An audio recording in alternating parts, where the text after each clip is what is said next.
আচ্ছা, বাংলাদেশের সবচেয়ে বড় ইসলামী রাজনৈতিক দল জামায়াতে ইসলামীকে নিয়ে কিন্তু সম্প্রতি বেশ নাটকীয় কিছু ঘটনা ঘটে গেছে। একবার নিষিদ্ধ হলো, আবার ফিরে এলো। এই যে এত উত্থান পতন, এর পেছনে কিন্তু একটা বিশাল আর বেশ জটিল ইতিহাস লুকিয়ে আছে। চলুন আজ সেই গল্পটাই একটু খতিয়ে দেখা যাক। ঘটনার শুরুটা কিন্তু খুব বেশি দিন আগের না, এ তো মাত্র কয়েক মাস আগে ২০২৪ সালের ১ আগস্ট। তখনকার সরকার হঠাৎ করেই জামায়াতে ইসলামীকে নিষিদ্ধ ঘোষণা করে দিল। কারণটা কি? কারণ হিসেবে বলা হলো, কোটা সংস্কার আন্দোলন নিয়ে যে সহিংসতা হয়েছিল তাতে নাকি দলটার হাত ছিল। কিন্তু আসল নাটকটা হলো এর পরে। অবিশ্বাস্য ব্যথার মাত্র ২৬ দিনের মাথায় দেশের ক্ষমতার পট পরিবর্তন হলো, আর নতুন যে অন্তর্বর্তীকালীন সরকার এলো তারা সেই নিষেধাজ্ঞা তুলেই নিল। ভাবা যায় এত দ্রুতই যে একটা পরিবর্তন, এটাই কিন্তু দলটার ভবিষ্যৎ নিয়ে অনেকগুলো প্রশ্ন তৈরি করে দিয়েছে। তাহলে আসল প্রশ্নটা কি দাঁড়াচ্ছে? জামায়াতে ইসলামীর পরিচয়টা আসলে কি? এটা কি শুধুই একটা রাজনৈতিকভাবে অস্পৃশ্য দল যাকে কেউ কাছে ঘেঁষতে চায় না, নাকি বারবার এত আঘাত পাওয়ার পরেও টিকে থাকা এক অদম্য শক্তি? এই প্রশ্নের উত্তর খুঁজতে হলে আমাদের একটু গভীরে যেতে হবে। আর গভীরে যেতে হলে প্রথমেই যে বিষয়টা আসে সেটা হলো ১৯৭১-এর বিতর্ক। মানে দলটাকে নিয়ে সবচেয়ে বড় যে বিতর্ক সেটা কিন্তু তৈরি হয়েছে মুক্তিযুদ্ধের সময় তাদের ভূমিকা নিয়ে। বলা যায় এই একটা ঘটনায় জামায়াতের রাজনৈতিক পরিচয় আর তাদের উত্তরাধিকারকে সবচেয়ে বেশি সংজ্ঞায়িত করেছে।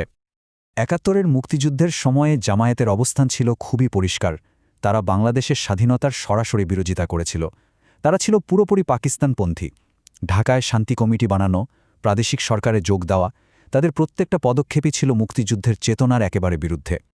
তাদের তখনকার মনোভাবটা কেমন ছিল সেটা তৎকালীন জামায়াত নেতা গোলাম আজমের এই একটা কথাতেই স্পষ্ট হয়ে যায়। দেখুন, তিনি বলছেন, জামায়াত কর্মীরা শহীদ হতে পারে কিন্তু বদলাতে পারে না।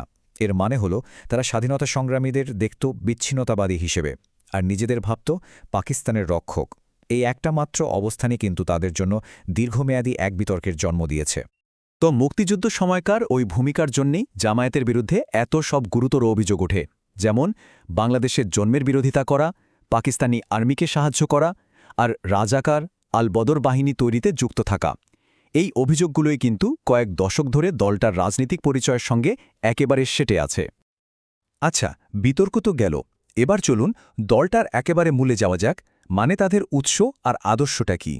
১৯৪১ সালে সাইয়েদ আবুল আলা মওদুদি যে আদর্শ নিয়ে দলটা প্রতিষ্ঠা করেছিলেন, সময়ের সাথে সাথে সেটা আসলে কতটা বদলেছে? জামায়াতের সব কিছুর কেন্দ্রে আছে একটা ধারণা, একামাতের দিন। সহজ ভাষায় এর মানে হল ইসলাম প্রতিষ্ঠা করা। কিন্তু রাজনৈতিকভাবে দলটা এটাকে কিভাবে দেখে? তারা মনে করে রাষ্ট্রক্ষমতা ব্যবহার করে একটা ইসলামী রাষ্ট্র ব্যবস্থা গড়ে তোলাই তাদের মূল লক্ষ্য। তবে এখানে একটা ইন্টারেস্টিং ব্যাপার আছে। ২০১২ সালে জামায়াত তাদের গঠনতন্ত্রে কিন্তু একটা বড়সড় পরিবর্তন আনে। তারা ইসলামী রাষ্ট্র ব্যবস্থা এই কথাটা বলা ছেড়ে দিয়ে এর বদলে বলতে শুরু করে গণতান্ত্রিক উপায়ে ন্যায় ও ইনসাফ ভিত্তিক সমাজ প্রতিষ্ঠার কথা। যদিও সমালোচকরা বলেন এটা আসলে রাজনৈতিক চাপে টিকে থাকার একটা কৌশল ছাড়া আর কিছুই না। দলটার আদর্শের মধ্যে যে একটা বড় দ্বন্দ্ব আছে, সেটা প্রয়াত অধ্যাপক খন্দকার আবদুল্লাহ জাহাঙ্গীরের এই কথাটা থেকে খুব ভালোভাবে বোঝা যায়। তিনি বলছেন, জামায়াতের সবচেয়ে বড় ভুল ছিল ১৯৭১ সালে। কারণ যে পাকিস্তানি শাসকদের তারা নিজেরাই একসময় অমুসলিম স্বৈরাচারী সরকার বলতো, তাদের হয়েই অস্ত্র ধরেছিল। এটা তো একটা বিরাট আদর্শিক স্ববিরোধিতা, তাই না? আচ্ছা, আদর্শের কথা তো হলো, এবার একটু দেখা যাক বাংলাদেশের রাজনীতিতে জামায়াতের পথ চলাটা কেমন ছিল। এটা কিন্তু একদম একটা রোলার কোস্টারের মতো। নিষেধাজ্ঞা, আবার ফিরে আসা, এমনকি ক্ষমতার অংশীদার হওয়া, সবই আছে তাদের ইতিহাসে।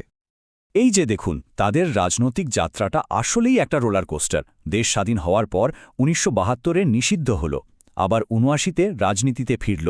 শুধু তাই না, নির্বাচনে অংশ নিয়ে এমনকি ২০০১ সালে জোট সরকারের মন্ত্রী পর্যন্ত হয়েছে। কিন্তু তারপর আবার ২০১৩ সালে এসে সুপ্রিম কোর্ট তাদের নিবন্ধনই বাতিল করে দিল। ফলে দলটা আবারও একরকম কোণঠাসা হয়ে পড়ল। এই টেবিলটা দেখলে বোঝা যায় ৯০-এর দশকে আর বিশেষ করে ২০০১ সালের নির্বাচনে জামায়াত কিন্তু বেশ ভালো করেছিল, একটা গুরুত্বপূর্ণ রাজনৈতিক শক্তি হয়ে উঠেছিল।